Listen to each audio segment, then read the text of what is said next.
Hello friends, तर आज पुन्हा एकदा खूप साऱ्या केकच्या डिझाईन्स मी तुम्हाला दाखवणार आहे आणि सगळे केक जे आहेत ते रेडी झालेले आहेत आणि आता वेळ होती टॉपर्स लावण्याची. टॉपर्स लावायला दीदीला फार आवडतात आणि लवकरच ती आता हॉस्टेलला सुद्धा जाणार आहे. तर ती तिच्या पद्धतीने टॉपर्स ॲड करते. तर बघा किती छान हार्ट तिने तयार केला आहे आणि ती म्हटली मम्मी मला टॉपर्स लावायचे. म्हटलं ठीक आहे. ती टॉपर्स लावत होती आणि मी थोडंफार शूट घेतलं. म्हटलं चला तुम्हाला केकच्या डिझाईन्स दाखवता येतील. ब्लॅक फॉरेस्ट आहे, मँगो आहे, बटरस्कॉच आहे, चॉकलेट, रसमलाई, व्हाईट फॉरेस्ट आणि चॉकलेट, सगळ्या पद्धतीचे स्ट्रॉबेरी आहे. तर या पद्धतीचे 12 केक मी बनवलेले आहेत आणि त्या डिझाईन्स मला तुमच्याशी थोडक्यात शेअर कराव्यात.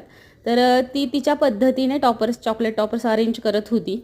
मीच लावते म्हटलं ठीक आहे चला, थोडे दिवस आहे तर घे तुझी हौस करून. तर असो चला, कुल्फी फालुदा आहे. या पद्धतीच्या आजच्या केक डिझाईन्स आहेत. म्हटलं तुमच्याशी थोडक्यात शेअर करावं. जास्त लाँग व्हिडिओ जरी बनवायला नाही जमलं तरी शॉर्ट व्हिडिओ मी नक्कीच तुमच्यासाठी देत राहील. व्हिडिओ आवडला तर